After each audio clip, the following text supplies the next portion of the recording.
centuries. You don't know where you land. It's so dark in mythology. Treasures of history to be found. These are legends of time. All the handiworks remain. Only the dream away. Orion,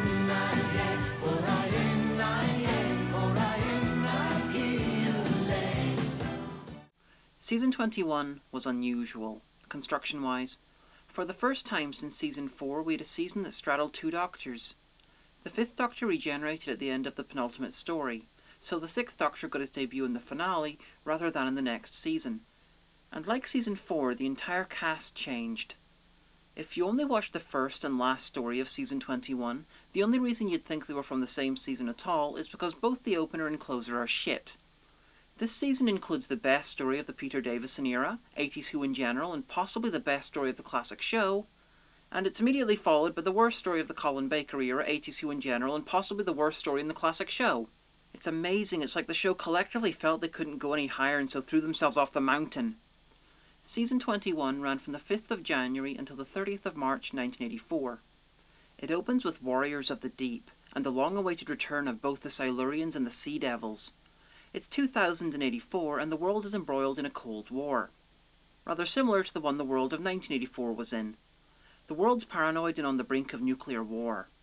The TARDIS lands on Sea Base 4, as the Silurians and Sea Devils arrive to take over the base, fire the missiles, and kickstart a nuclear war.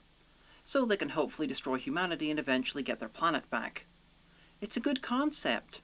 It's nice to see a callback to the classic Troughton era base under siege style, and as a story it's dark as hell. It's just sabotaged by absolutely everything on screen. From the costume and makeup on the supposedly militaristic human characters, to the redesigns of the Silurians and Sea Devils which make them look like semi-disabled Muppets. I was in a better story with John Pertwee! From letting someone light the sets with floodlights, to the design of their living superweapon, the Merca. The star of one of the funniest moments in classic Doctor Who.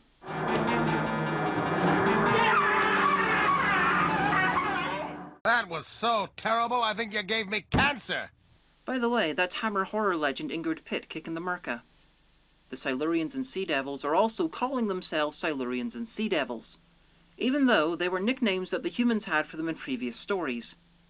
This story was doomed from the start. It was a mess behind the scenes and apparently came close to being shelved entirely. And I'm not sure that would have been a bad thing. Here's the story summed up in a line. There should have been another way. Next is The Awakening, another two-parter, and depending on how you view the trial of a Time Lord, it might be the last two-parter made up of 25-minute episodes. The Doctor takes Tegan to visit her grandfather in the village of Little Hodcombe, and amazingly they arrive at the right time and place on the first try. Alas, a local idiot and some historical reenactors of the English Civil War have awakened the Malice, a giant alien, evil, ridiculous-looking wall head that feeds on negative emotions, and it's sending projections of the original English Civil War battle that they're reenacting to the present. Tegan gets captured and narrowly avoids being burned alive. The toast of Little Hodcombe. Turlough gets locked up with Tegan's grandfather, and a nearly companion who wasn't travels through time from the English Civil War era to the modern day. This story debuts the Fifth Doctor's second costume, and I bet you didn't even notice. Such is the amazing difference between the two. This is the last story that Barry Newbury worked on. He was a production designer who had worked on the show, on and off since the very beginning. The most interesting thing about this story is how much stuff they managed to fit into it. Two-parters tended to be very simple because they'd half the usual running time, but this is crammed with stuff.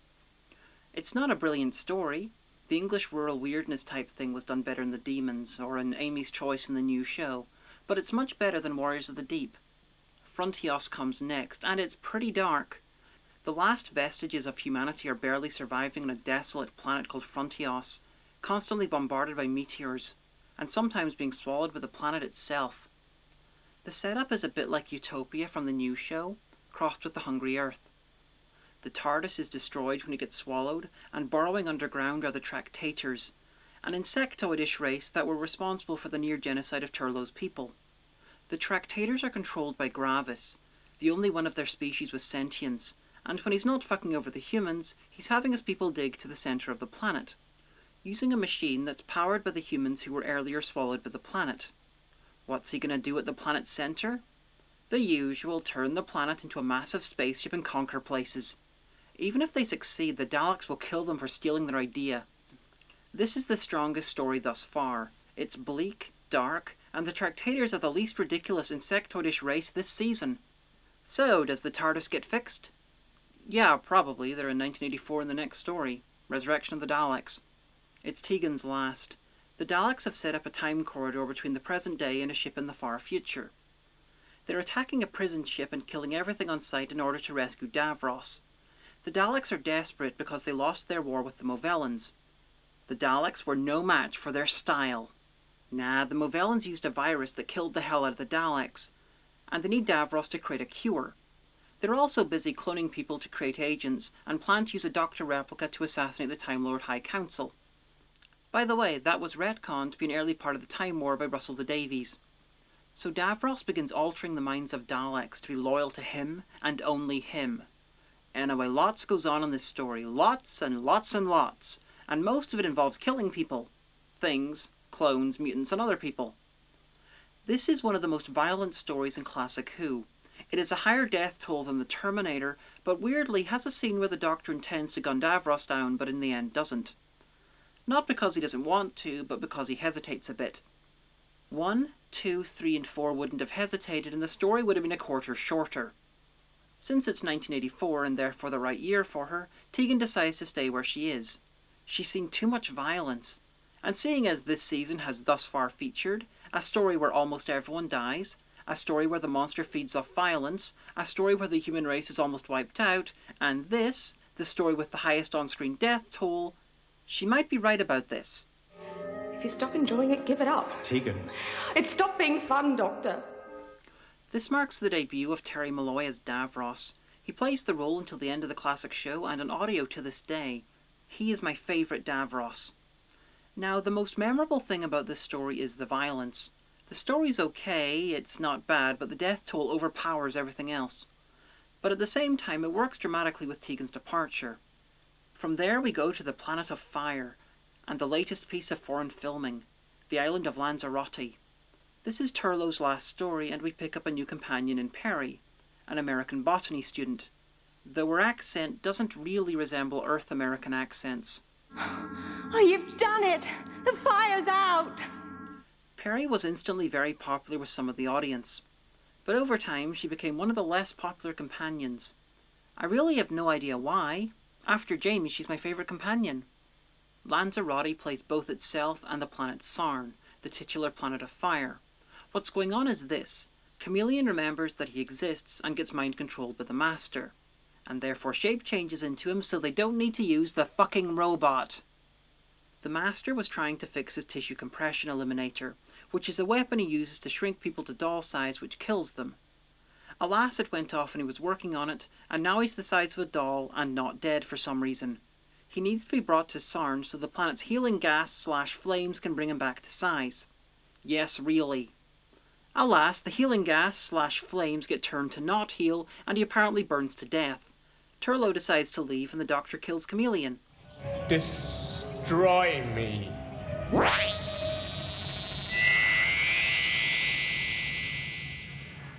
Which was for the best for everyone. Especially me, because I finally get to reveal that the Doctor is not only the man who would, but also the man who would totally shoot his companions if it came down to it. Game, set and match, Doctor's daughter.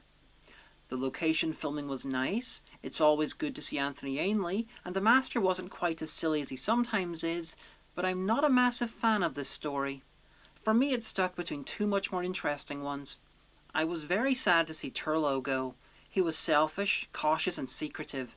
A far cry from the companion stereotype. Anyway, it's now time for the myth, the legend, the caves of Androzani.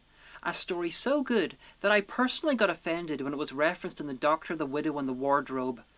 It's the final adventure for the 5th Doctor. He and Perry go to Androzani Minor, which looks a little bit like a sand pit. They get stuck in a conflict between an evil and theatrical corporation and an evil subterranean supervillain who really wants to fuck Perry. To make things worse, both the Doctor and Perry get poisoned with a lethal dose of Spectrox toxima, and the only cure is the milk of a giant alien bat. And there's a really shit-looking magma beast running around. I swear I'm not trying to make this sound bad, because it's not. It's one of the best Who stories ever made. And not only because it kills off 5. Even if he'd lived, it'd still deserve to be in the top 10. Easily. The cliffhanger for part 3 is the best in the show's history. The Doctor's piloting a spaceship about to crash onto a planet with some unwilling passengers. And just check it out for yourself. Now my slip hands in the air over here! Why? Because I'll kill you if you don't! Not a very persuasive argument, actually, Stunt, because I'm going to die soon anyway. Unless, of course... I'll give it to a count of 3! Unless, of course, I can find the antidote! I owe it to my friend to try because I got her into this! So you see, I'm not going to let you stop me now! Brilliant. This was another Robert Holmes script, and he was on the top of his game. Unfortunately, it's the last great thing that he wrote for Who. He started out badly with the Space Pirates and the Crotons, and he ended just as badly. This was the first bit of Who directed by Graham Harper, and like Earthshock, the directing is much more cinematic than usual. There's a reason that Harper is the only man to direct both classic and new Who. Amusingly, there was a miscommunication between the actor playing Morgus, one of the villains, and Harper, which resulted in him giving a soliloquy directly at the camera. The accidental Shakespeareanness of it worked so well that it was kept in. It's one of the most memorable parts of the story. Now the Doctor finds the antidote for the poison, but there's only enough for one, and so happily gives it to Perry. No whining, no cursing, and no delay. This is what the end of time aimed for in its regeneration, and had no chance of achieving. There's not much else to say, really. This is a brilliant story, so we'll end with this.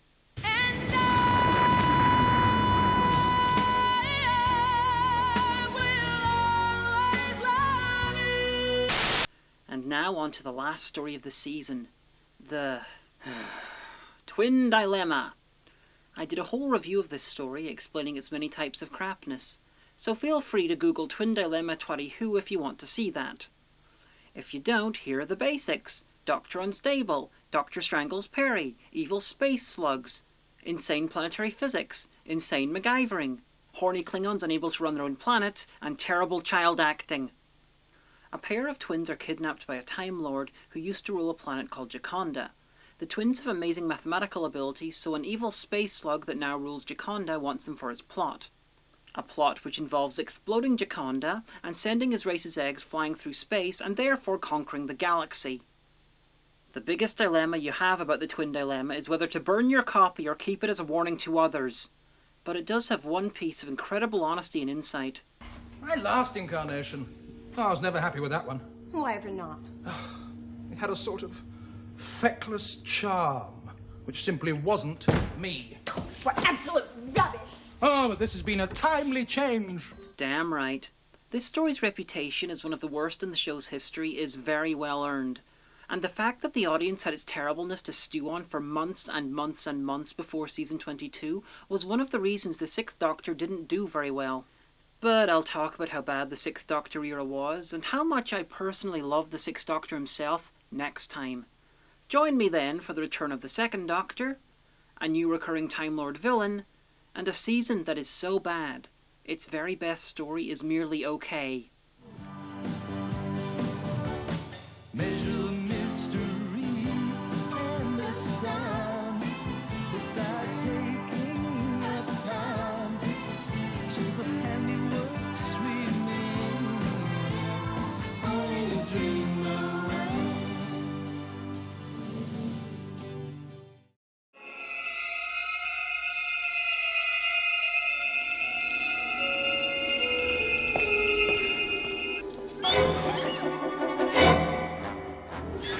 Sorry about that. Don't ever do that again! Of course not. Well, you were right. Do I look otherwise?